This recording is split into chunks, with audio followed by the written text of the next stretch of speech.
Hello, ഇന്നെൻ്റെ first long video ആണ്. അപ്പോൾ അതിൻ്റെതായ പ്രശ്നങ്ങളെല്ലാം ഉണ്ടാകും. അപ്പോൾ ഇന്ന് ഞാൻ ഉണ്ടാക്കുന്നത് കണിക്കൊന്ന വീഡിയോ ആണ്. അപ്പോൾ ഇതിന് വേണ്ടത് ക്രേപ്പ് പേപ്പർ മാത്രം മതി. ഒരു യെല്ലോ ക്രേപ്പ് പേപ്പർ ഇതേപോലത്തെ ഷേപ്പിൽ കട്ട് ചെയ്തിട്ട് രണ്ടായിട്ട് മടക്കി കൊടുക്കുക. രണ്ടായിട്ടുള്ള 4ആയിട്ട് മടക്കണം. എന്നിട്ട് അതിൻ്റെ സൈഡ് ഭാഗത്ത് ഒന്ന് കട്ട് എടുത്തിട്ട് പിന്നെ ആ ഒരു ആർക്ക് ഷേപ്പിൽ അങ്ങനെ ഒന്ന് കട്ട് ചെയ്താൽ മതി. അപ്പം നമുക്കിതേപോലെ ഫ്ലവറിൻ്റെ ആ ഒരു ഇതളില്ലേ, ആ ഒരു ഷേപ്പ് കിട്ടും. അപ്പോൾ അങ്ങനെ കുറേ ഒന്ന് കട്ട് ചെയ്തെടുക്കാം.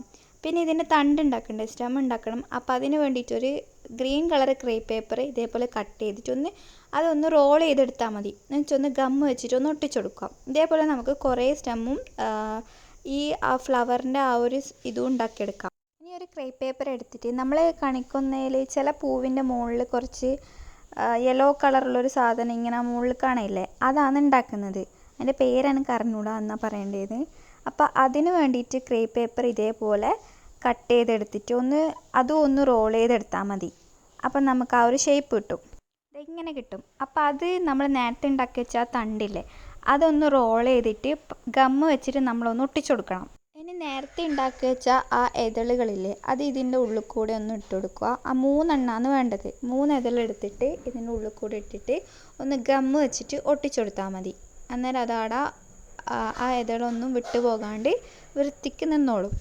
അപ്പോൾ ഇതേപോലെ കിട്ടും. അപ്പോൾ ഇതേപോലെ നമുക്ക് കുറേ ഉണ്ടാക്കിയെടുക്കാം. ഇത് മാത്രമല്ല, ഈ ഗ്രീൻ കളറ് മുകളിലോട്ട് വരുന്ന ഇതും കൂടി ഒന്ന് ഉണ്ടാക്കിയെടുക്കാം. ഇനി നമുക്ക് മൊട്ടുണ്ടാക്കിയെടുക്കണം. നമ്മൾ ഈ കണിക്കൊന്നേൻ്റെ താഴെ ഭാഗത്ത് കുറേ മൊട്ടുകൾ ഇങ്ങനെ കാണൂലേ, അതേപോലെ ഉണ്ടാക്കിയെടുക്കാം. അപ്പോൾ ഒരു ടിഷ്യൂ പേപ്പർ എടുത്തിട്ട് ഒരു ക്രേപ്പ് പേപ്പർ, ചെറിയൊരു ക്രേപ്പ് പേപ്പർ കട്ട് ചെയ്തിട്ട് ഈ നമ്മൾ ഉണ്ടാക്കി വെച്ച തണ്ട് അതിനുള്ളിൽ വെച്ച് ഗമ്മ് വെച്ചിട്ടൊന്ന് ഈ ഒരു കാണുന്ന രീതിയിൽ ഇങ്ങനെ പ്രസ് ചെയ്ത് കൊടുത്താൽ മതി. അപ്പോൾ തണ്ടും നമുക്ക് ഈസി ആയിട്ട് ഉണ്ടാക്കാൻ പറ്റും. വേറെ പണിയൊന്നുമില്ല.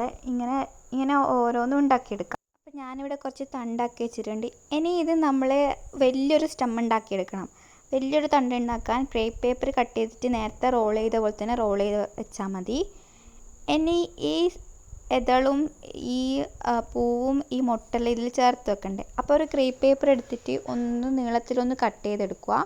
എന്നിട്ട് ഓരോ ഇതളും ആദ്യം നമ്മൾ മൊട്ട് വെച്ച് കൊടുക്കണം. മൊട്ട് ഇങ്ങനെ വെച്ചിട്ട് ഇതൊന്ന് ഗമ്മ് വെച്ചിട്ട് ഒന്ന് ചുറ്റി കൊടുക്കുകയാണ് വേണ്ടത്.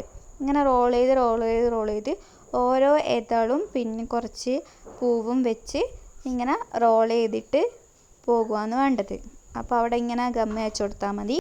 ഇതേപോലെ പൂവും എല്ലാം ഇതേപോലെ ഒന്ന് ഗമ്മ് തേച്ച് ഒട്ടിച്ചു കൊടുത്തിട്ട് ഈ ലാസ്റ്റ് വരുന്ന ഭാഗം മൊത്തമായിട്ടൊന്ന് ആ ഒരു വലിയൊരു സ്റ്റെമ്മിന് അതിന് ഒന്ന് റോൾ ചെയ്ത് മൊത്തം ഒന്ന് കവർ ചെയ്തെടുത്താൽ മതി.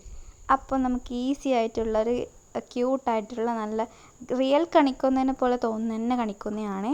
ഭയങ്കര ഇഷ്ടമായിട്ടുണ്ട്. അപ്പോൾ എല്ലാവരും ഒന്ന് ഉണ്ടാക്കി നോക്കണം. അപ്പോൾ ഫൈനൽ ഔട്ട്പുട്ട് ഇങ്ങനെയാണ് വരുന്നത്. റിയൽ കണിക്കൊന്നതിനെ പോലെ ഇല്ലേ.